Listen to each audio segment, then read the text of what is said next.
ಸರ್ವರಿಗೂ ನಮಸ್ಕಾರ. ನಾನು ನಿಮ್ಮ ಆತ್ಮೀಯ ವಾಸ್ತುಯೋಗಿ ಡಾಕ್ಟರ್ ರಮೇಶ್ ಕಾಮತ್. ವಿಜಯ ಕರ್ನಾಟಕ ಎಂದೆಂದಿಗೂ ನೂತನ ವಿನೂತನ.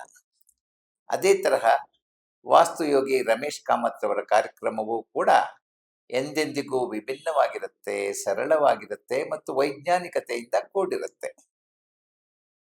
ಯಾಕಂದ್ರೆ ನಾನು basically electrical engineer, sound engineer, computer engineer, doctorate in psychology ಎಲ್ಲ ಮಾಡಿ ತಾರಾಲಯ ಅಂತ ಹೇಳಿದ್ರೆ ಪ್ಲಾನೆಟೇರಿಯಂನಲ್ಲಿ ಉನ್ನತ ಹುದ್ದೆಯಲ್ಲಿದ್ದವನು, ಒಂದು ತರಹ ವಿಜ್ಞಾನಿ. ಆದ ಕಾರಣ ನಾನೇನಾದ್ರೂ ಹೇಳಿದ್ರೆ ವೈಜ್ಞಾನಿಕವಾಗಿರುತ್ತೆ ಅಂತ ಹೇಳಲಿಕ್ಕೆ ನಾನು ಇಷ್ಟಪಡ್ತೇನೆ. ವಾಸ್ತು ಅಂದ್ರೆ ಏನು ಅಂತ ತುಂಬಾ ಜನ ಕೇಳ್ತಾರೆ. ಆ ಒಂದು ವಾಸ್ತು ಶಬ್ದದಲ್ಲಿಯೇ, ಒಂದು ಪದದಲ್ಲಿಯೇ ಅರ್ಥ ಅಡಗಿದೆ. ವಾಸ್ತುನ ಎರಡು ಭಾಗ ಮಾಡಿ, ವಾಸ ಮತ್ತೆ ತು. ವಾಸ ಅಂದ್ರೆ ನೀವು ಎಲ್ಲಿ ವಾಸ ಮಾಡ್ತೀರಿ, ಅಲ್ಲಿ ತು ಅಂತ ಹೇಳಿದ್ರೆ ಯಾವ ಜಾಗದಲ್ಲಿ ನಿಮಗೆ ಸುಖ, ಸಂತೋಷ, ನೆಮ್ಮದಿ, ಕೀರ್ತಿ, ಯಶಸ್ಸು, ಆರೋಗ್ಯ ಕೊಡುವಂತಹ ಶಕ್ತಿಗೆ ತು ಅಂತ ಹೇಳ್ತಾರೆ.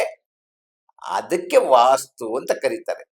ಅಂದ್ರೆ ಯಾವ ಜಾಗದಲ್ಲಿ ಆ ತರಹ ಒಂದು ಸಕಾರಾತ್ಮಕ ಶಕ್ತಿ ಇದ್ದು ಅಲ್ಲಿ ನೆಲೆಸಿರುವಂತಹವರು, ಅವರಿಗೆ ಸುಖ, ಸಂತೋಷ, ನೆಮ್ಮದಿ, ಕೀರ್ತಿ, ಯಶಸ್ಸು, ಐಶ್ವರ್ಯ, ಆರೋಗ್ಯ ಎಲ್ಲವೂ ಲಭ್ಯವಾಗುವಂತಹ ಶಕ್ತಿ ಇದ್ದಾಗ ಮಾತ್ರ ಅಲ್ಲಿ ವಾಸ್ತು ಇದೆ ಅಂತ ಹೇಳ್ತೀವಿ. ಇಲ್ಲದೆ ಹೋದ್ರೆ ಅಲ್ಲಿ ವಾಸ್ತು ಸರಿ ಇಲ್ಲ ಅಥವಾ ವಾಸ್ತುನೇ ಇಲ್ಲ ಅಂತ ಹೇಳಬಹುದು. ಇದು ಕೇವಲ ಮನೆಗೆ ಮಾತ್ರ ಅಲ್ಲ, ಅದು ನಿಮ್ಮ ವಾಸಸ್ಥಳದ ಜೊತೆಗೆ ಅದು ಒಂದು ಆಲಯ, ದೇವಸ್ಥಾನದಲ್ಲಿರ್ಬಹುದು, ಅದು ಒಂದು ಉದ್ಯಾನವನದಲ್ಲಿರ್ಬಹುದು, ಆ ನಗರದಲ್ಲೇ ಇರಬಹುದು, ಅಥವಾ ಅವರ ಕೈಗಾರಿಕೆಯಲ್ಲಿರ್ಬಹುದು, ವ್ಯಾಪಾರ ಸ್ಥಳಗಳಲ್ಲಿರ್ಬಹುದು. ಅಂದ್ರೆ ಈ ವಾಸ್ತು ಅನ್ನೋದು ಎಲ್ಲ ಕಡೆ ಇದೆ. ಅದು ಶಾಸ್ತ್ರದಲ್ಲಿ ಹೇಳಿರುವಂತಹ ಸಂಗತಿ. ನಾನು ನನ್ನ ಮನಸ್ಸಾರೆ, ನನ್ನ ಮನಸ್ಸಿಗೆ ಬಂದಂತೆ ಹೇಳುವಂತಹ ವಾಸ್ತು ಅರ್ಥವಲ್ಲ. ನನ್ನಲ್ಲಿ ಕಡಿಮೆ ಅಂದ್ರೂ ಕೂಡ 1,000 ವಾಸ್ತು ಗ್ರಂಥಗಳಿವೆ. ಅದ್ರ ಜೊತೆಗೆ ಈ ತರಹ ತಾಳೆಗರಿ ಗ್ರಂಥಗಳೆಲ್ಲ ಇದೆ. ಎಷ್ಟೋ ಜನ ಈ ತಾಳೆಗರಿ ಗ್ರಂಥಗಳನ್ನೇ ನೋಡಿರೋದಿಲ್ಲ. ಈ ತಾಳೆಗರಿ ಗ್ರಂಥ ಇದು ವಾಸ್ತು ಸರ್ವಸ್ವ ಅನ್ನೋ ಒಂದು ಗ್ರಂಥ, ಸುಮಾರು 600 ವರ್ಷಕ್ಕಿಂತಲೂ ಹಳೆಯದಾದ ಗ್ರಂಥ. ಆ ಗ್ರಂಥ ಈ ತರದ್ದು ಕಡಿಮೆ ಒಂದು 300 ಗ್ರಂಥಗಳು ನನ್ನ ಬಳಿ ಇದೆ. ಇದರಲ್ಲಿ ಒಂದೊಂದು ಶ್ಲೋಕದಲ್ಲೂ ಕೂಡ ಅವರು ಕೆಲವು ವಾಸ್ತು ವಿಷಯಗಳನ್ನೆಲ್ಲ ಹೇಳ್ತಾ ಹೋಗ್ತಾರೆ. ವಾಸ್ತು ಅಂದ್ರೆ ಏನು ಅಂತಲೂ ಕೂಡ ಹೇಳ್ತಾರೆ, ವಾಸ್ತುವಿಂದ ಉಪಯೋಗ ಏನು ಅಂತ ಹೇಳ್ತಾರೆ. ಈ ತರ ಹಲವಾರು ಸಂಗತಿಗಳು ಇದರಲ್ಲಿದೆ. ಒಂದು ಶ್ಲೋಕ ನಿಮ್ಮ ಮುಂದೆ ಓದ್ಬಿಡ್ತೀನಿ ನೋಡಿ.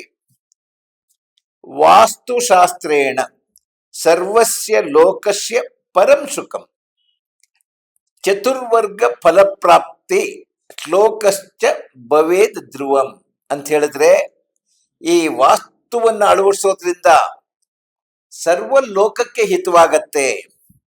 ಚತುರ್ವರ್ಗ, ಸುಖ, ಶಾಂತಿ, ನೆಮ್ಮದಿ, ಕೀರ್ತಿ, ಯಶಸ್ಸು, ಐಶ್ವರ್ಯ, ಆರೋಗ್ಯವನ್ನೆಲ್ಲ ಚತುರ್ವರ್ಗ ಅಂತ ಕರೀತಾರೆ.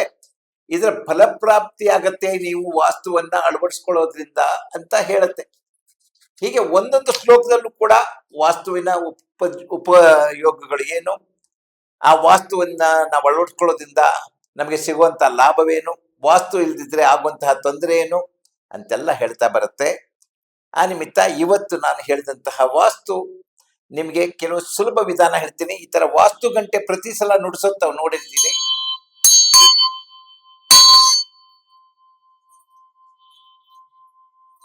ಅದೇ ತರಹ ದೊಡ್ಡ ಗಂಟೆಗಳು ಇದೆ, ನೀವು ನೋಡೋದಕ್ಕೆ ಸಾಧ್ಯ ಇರಲ್ಲ, ತುಂಬಾ ಜನರ ಹತ್ರ ಇದಿರೋದಿಲ್ಲ.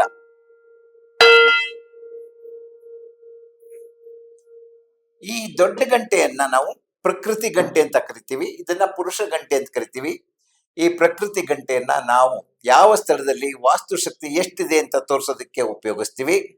ಈ ಚಿಕ್ಕ ಗಂಟೆಯನ್ನ ಮನೆಯಲ್ಲಿ ನೀವು ವಾಸ್ತು ವೃದ್ಧಿ ಮಾಡ್ಕೊಳ್ಳಿಕ್ಕೋಸ್ಕರ ಇದನ್ನ ಪ್ರತಿದಿನ ಮನೆಯಲ್ಲಿ 33 ಸಲ ನುಡಿಸೋದ್ರಿಂದ ಅಲ್ಲಿ ವಾಸ್ತು ವೃದ್ಧಿ ಆಗತ್ತೆ ಅಂತ ಹೇಳುತ್ತೆ ಈ ಶಾಸ್ತ್ರ ಗ್ರಂಥಗಳೆಲ್ಲ. ಹಾಗೆ ಬಹಳ ಸುಲಭವಾಗಿ ನೀವು ಮನೆಯಲ್ಲಿ ವಾಸ್ತುವನ್ನ ವೃದ್ಧಿ ಮಾಡ್ಕೊಳ್ಬಹುದು. ಅದ್ರ ಜೊತೆಗೆ ಪ್ರತಿ ಸಲ ಹೇಳೋ ತರ ನಾನು ಈ ತರಹ ವಾಸ್ತು ದೀಪ ಅಂತ ಇದೆ. ಈ ವಾಸ್ತು ದೀಪವನ್ನ ಇದು 3 ಮಣ್ಣಿಂದ ಮಾಡಿರ್ತಾರೆ, ಶುಕ್ಲ ಜೇಡ, ಕೃಷ್ಣ ಜೇಡ ಮತ್ತೆ ನಾಗಜೇಡ ಅಂತ ಅಂದ್ರೆ ಹುತ್ತದ ಮಣ್ಣು ಕೂಡ ಇದರಲ್ಲಿರುತ್ತೆ. ಈ ಒಂದು ದೀಪ ಮನೆಯಲ್ಲಿ ಉರಿಸೋದ್ರಿಂದ ಹಲವಾರು ವಾಸ್ತು ದೋಷಗಳಿದ್ರೆ ಅದನ್ನೆಲ್ಲ ನಿವಾರಣೆ ಮಾಡ್ಕೊಳ್ಬಹುದು. ನೋಡಿ, ಈ ತರ ದೀಪ ಇರುತ್ತೆ.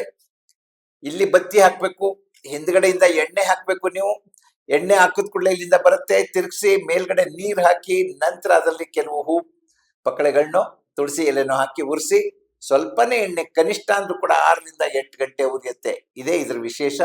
ಇದರಲ್ಲಿ ಭೂತತ್ವ ಇದೆ, ಅದ್ರ ಜೊತೆಗೆ ಗಾಳಿ ವಾಯು ತತ್ವ ಇದೆ, ಇಲ್ಲಿ ಬೆಂಕಿ ಅಗ್ನಿ ತತ್ವ ಇದೆ, ಮೇಲ್ಗಡೆ ಜಲತತ್ವ ಇದೆ, ಆಕಾಶ ತತ್ವ ಉಳ್ಳಂತಹ ಪುಷ್ಪಗಳು, ಗಿಡಗಳು, ಆಮೇಲೆ ತುಳಸಿ ಎಲೆಗಳು, ಇದರಲ್ಲೆಲ್ಲ ಅಪಾರವಾದ ಆಕಾಶ ಶಕ್ತಿ ಇರುತ್ತೆ.